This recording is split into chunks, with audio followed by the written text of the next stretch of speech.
entonces estas personas que llevan a no pedir consejo de algún miembro de la familia porque hay esos prejuicios, ¿no? Pero en su defecto, estar con alguien de manera objetiva, yo siempre les digo que en este caso de venir a terapia, una de las cuestiones que ayuda más que afectar es que somos desconocidos, un desconocido al cual le puedas contar tus cosas, ¿no? Ujú. Porque al final de cuentas sabes que si yo le platico algo no va a ir, se lo va a contar a la tía o se lo va a contar a mamá, ¿no?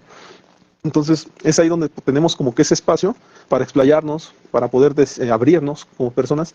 Y siempre yo he dicho y que he considerado que es una paradoja y es una ironía que casualmente con una persona desconocida vayamos y nos abramos, ¿no? De manera total, ¿no?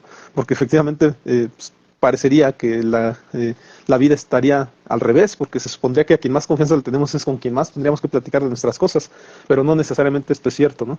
Entonces, Ujú. en ese aspecto no sé qué opines al respecto, colega, o si tengas algo más que aportar a esto que te comento, ¿no?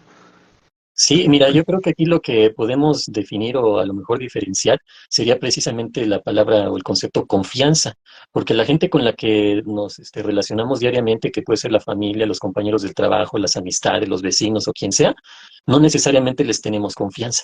Oye, pero es tu papá, es tu mamá, es tu hermana, es tu tía. ¿No le tienes confianza? Pues no. Ajá. Entonces, ¿qué pasa? Que cuando uno llega a terapia, uno de nuestros principales objetivos en la primera sesión es precisamente el rapport, es decir, establecer un ambiente de confianza, ¿sí? Entonces, a lo mejor soy un perfecto desconocido para esa persona, pero me puedo ganar su confianza, ¿sí? Sin embargo, pueden conocer de años a la persona con la que viven, pero lejos de tenerle confianza, han perdido la confianza, ¿no? De, pues ahora sí que de compartirle lo que piensan, lo que sienten, lo que necesitan, ¿no? Entonces, ese es el punto clave, yo creo, ajá, que a lo mejor vivo con esta persona desde que yo era chiquito y es mi mamá, es mi papá, pero no les tengo confianza, entonces voy a ir a platicarlo con alguien más, ¿no? O incluso cuando uno lo dice hasta de broma, ¿no? Pues vas ahí en el camión y vas platicando con la persona que va ahí al lado, ¿no? Que también se subió al camión y le tienes más confianza, ¿no? No porque conozcas a esa persona, obviamente, sino porque tienes la seguridad, y yo creo que viene el otro punto clave, la seguridad de que esa persona no se lo va a ir a decir a la gente, ¿no? Porque ni te conoce a ti ni conoce a los que tú conoces, ¿no? Entonces, son dos puntos importantes, la seguridad que te genera llegar a un ambiente en el que con una persona, en este caso el psicólogo, el terapeuta que no conoces, pero te da esa seguridad y te da esa confianza, ajá, entendiendo que si tenemos la confianza en nosotros mismos, que es lo que podríamos ir desarrollando en psicoterapia, podremos ya poder platicarlo con alguien más. Ajá. Pero si yo sé que le cuento a esta persona y me va a juzgar, me va a criticar, se va a enojar conmigo, etcétera, pues mejor no le cuento nada. Prefiero ir con el desconocido, que es un psicólogo, a contarle mis cosas. ¿Por qué? Porque él no me va a juzgar, no me va a criticar, no se va a enojar conmigo, no me va a castigar, no me va a regañar, no me va a ver feo, no se va a sorprender de lo que yo le diga, que son todas las actitudes y las conductas que muestran, por ejemplo, de los padres hacia los hijos, ¿sí? Pues porque las emociones precisamente son lo que de alguna manera generan en la otra persona. A lo mejor yo sé que estoy enojado, a veces ni siquiera yo lo sé, ajá, porque viene a lo mejor esa proyección. Yo digo, oye, Mar, ¿por qué estás enojado? Y yo soy el que está enojado, ¿no? Y tú me dices, ah, caray, Ujú. pues no, ajá, pues yo sé a ti el que veo enojado, no, cierto, eres tú, pero me estoy proyectando en la otra persona, ¿no? Así son las emociones, ¿sí? Entonces, en ese intercambio de las relaciones humanas también hay intercambio emocional, intercambio de pensamiento, etcétera. Entonces, ¿cómo va esto con lo que tú comentabas con el humanismo? ¿Qué se plantea a lo mejor en terapia? Pues precisamente eso, que la persona de primera reconozca sus estados emocionales y a partir de ello poderlos trabajar. ¿Cómo los trabajamos? Pues ahí sí ya viene un montón de herramientas que tenemos los psicólogos, ¿no? Y es cuando nosotros le enseñamos al paciente, ajá, cómo reconocer sus emociones si no tiene a lo mejor esa capacidad de reconocerlas, ¿no?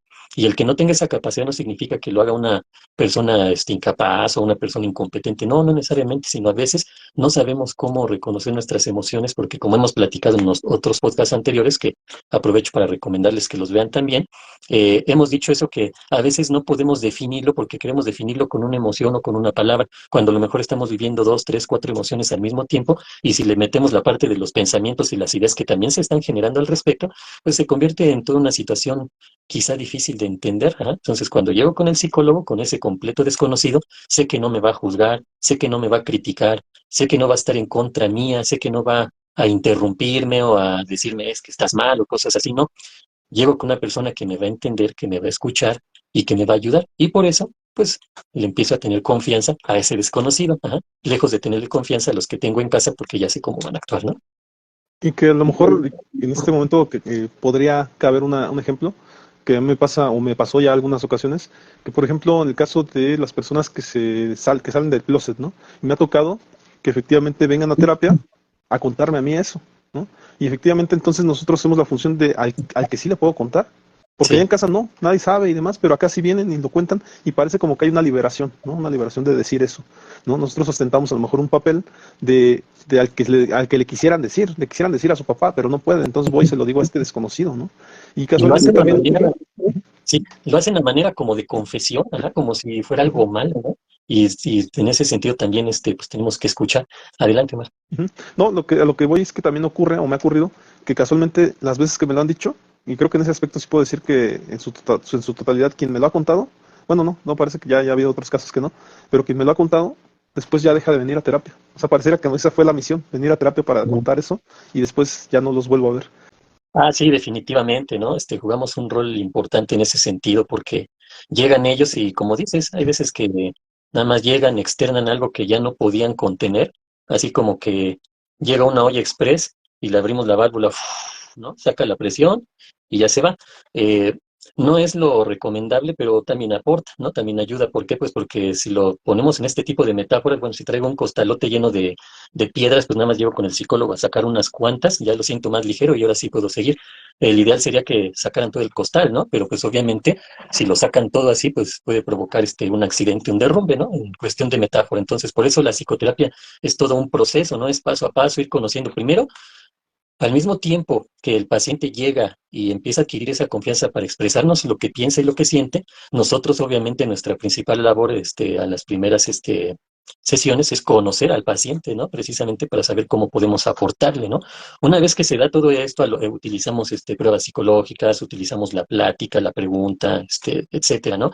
Que la persona vaya expresando lo que piensa, lo que siente. Hay gente que llega y no se atreve a decir luego, luego, ¿no? Sino como que se va por aquí, se va por allá, y ya cuando agarra la confianza, ahora sí suelta, ¿no? Y también quiero sacar esto otro, pero ese quiero sacar esto otro más bien era el principal motivo. A veces sale desde la primera sesión, otras veces va saliendo un poquito después. ¿Por qué se da esto? Pues porque nosotros debemos de entender que en la terapia, y a lo mejor aquí me voy a meter un poquito más en tu terreno, Mar, en la terapia humanista, en la terapia, como dicen, centrar en el cliente. Ajá. Se debe entender que esa relación o esa aproximación que se da entre el cliente y el terapeuta se basa principalmente en que el paciente o el cliente llega con una idea o unas creencias de lo que está viviendo o lo que cree que es su realidad. Y nosotros ahí en ese momento tenemos que aproximarlo a lo que es verdaderamente la realidad. A lo mejor, ¿cómo lo entenderíamos esto? Si me voy a una situación extrema, ¿no? Para que nos quede un poquito más claro, la persona que tiene anorexia o bulimia, ¿no?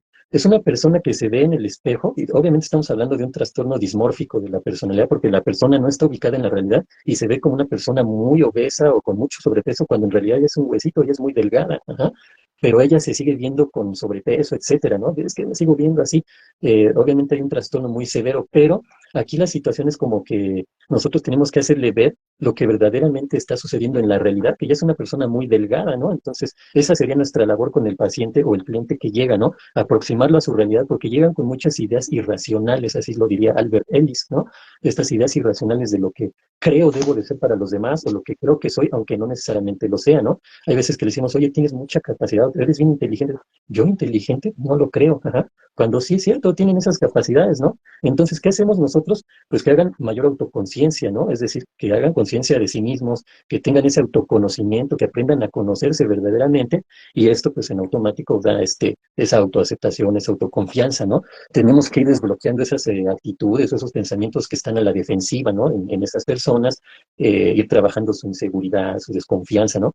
Entendiendo inseguridad como hacia uno mismo, ¿no? De las propias capacidades, y la desconfianza hacia los demás. Ajá.